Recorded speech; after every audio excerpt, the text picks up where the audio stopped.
వీళ్ళు ఎన్నికలకు ముందు చెప్పలేదండి, ఎన్నికలకు ముందు మెడలు వంచి ప్రత్యేక హోదా తెస్తామని చెప్పారు. వాళ్ళు చెప్పినటువంటి మాట అది, మెడలు వంచి ప్రత్యేక హోదా తెస్తామని చెప్పారు.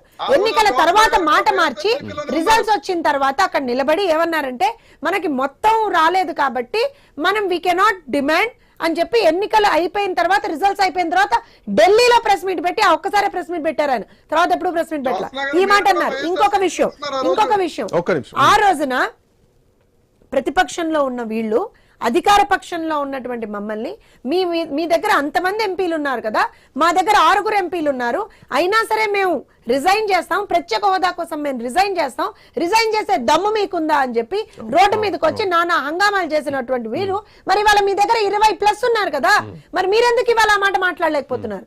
ఇంకో మాట ఏమంటారు, మరి ప్రతి బిల్లులో వాళ్ళకి సపోర్ట్ చేశారు కదా. సో మీరు ఇవాళ రోజున మీకు చిత్తశుద్ధి లేదంటున్నాం మేము. మీరు ఇందాక ఇంకో మాట మాట్లాడుతున్నారు శ్రీకాంత్ గారు, they have to ask. Definite గా మేము వాళ్ళని అడుగుతాం.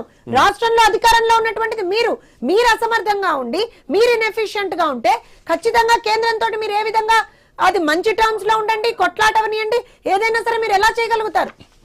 మీరు ప్రతిసారి వెళ్ళినప్పుడు మేము అడుగుతున్నాం అన్నారు. అడుగుతున్నారు అని అంటే దానికి సంబంధించి ఇవాళ ఆయన మాట్లాడుతున్నారు, మిథున్ రెడ్డి గారు మాట్లాడారు, ఇంకోళ్ళు మాట్లాడారు. సార్ మా number of MPs Lok Sabha is 3, Rajya Sabha is 1 ఆ రోజున.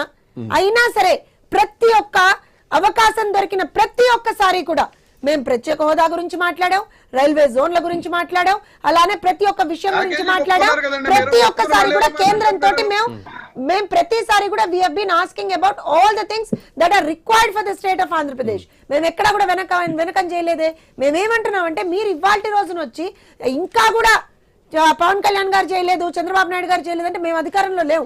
మీరు అధికారంలో ఉన్నటువంటి వాళ్ళు మరి మన అసెంబ్లీలో తీర్మానం చేసి పంపించారా, లేకపోతే ఇంకోటి చేశారా?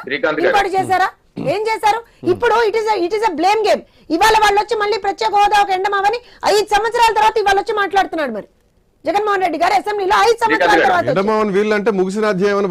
నేనేమంటున్నానంటే again they are trying to make use of that card. ఇవాళ నేను ఏమంటున్నాను, ఆ రోజున చెప్పారు, మేము దానికి ఎక్స్ప్లెనేషన్ ఇచ్చినాం. సార్ రవికిరణ్ గారు ఒక్క నిమిషం, నేనేమంటానంటే ఆ రోజున చెప్పారు మేము అధికారంలో వాళ్ళతో పాటు ఉన్నా అక్కడ ఎన్డీఏలో భాగస్వామ్యులుగా ఉన్నప్పుడు ఎస్ మేము ప్రత్యేక ప్యాకేజీకి ఒప్పుకున్నాం, దానికి కారణాలు కూడా మేము విపులీకరించి మరీ చెప్పాము. ఎప్పుడైతే కొన్ని ఇబ్బందులు వచ్చాయో, కొన్ని ఫుల్ఫిల్ అవ్వట్లేదు అనుకున్నాం, మేము బయటికి కూడా వచ్చాం. మేము ఎక్కడ వీఆర్ నాట్ సేయింగ్ మేమేదో ఇచ్చేసామని చెప్పట్లేదే. ఎస్ రాష్ట్ర ప్రయోజనాల కోసం మేము ఆ రోజున మేము కేంద్ర మంత్రి పదవులు ఉన్నా సరే వదులుకొని బయటకు వచ్చాం. నేనేమంటాను, సరే మీరిచ్చిన హామీ కదా, మెడలోంచి తెస్తామన్నది మీరు కదా, ఇవాళ మళ్ళీ అదే తీసుకొస్తున్నారు. 5 సంవత్సరాల్లో మీరు రాష్ట్రానికి ఏం చేశారంటే చెప్పలేకపోతున్నారు. ఏం చేశారండి 5 సంవత్సరాలు? ఇవాళ మీరు ఒకసారి చూడండి శ్రీకాంత్ గారు, కేంద్ర ప్రభుత్వం ఇస్తున్నటువంటి ప్రతి ఒక్క ప్రధానమంత్రి ఆవాస్ యోజన కింద ఇస్తున్నటువంటి లెక్కలు చూడండి. రవికిరణ్ గారు చెప్తారా లెక్కలు మీకు? ఎందుకంటే ఆయన బీజేపీ ప్రతినిధిగా ఉన్నారు. చాలా క్లియర్ గా ప్రధానమంత్రి ఆవాస్ యోజన కింద ఎన్ని ఇళ్ళు వీళ్ళకి శాంక్షన్ అయ్యాయి, ఎన్ని కట్టగలిగారు. మొన్నటికి మొన్న కేంద్ర మంత్రి కదా ఒప్పుకున్నది. అవును, రాష్ట్ర ప్రభుత్వం నుంచి మాకు ల్యాండ్ రాలేదు అనేటువంటిది కేంద్ర మంత్రి కదా ఒప్పుకున్నది. సో ఇప్పుడు దీనికి ఒకసారి జనసేన నాయకులు రమేష్ గారు ఉన్నారు, జనసేన అధికార ప్రతినిధి రమేష్ గారు.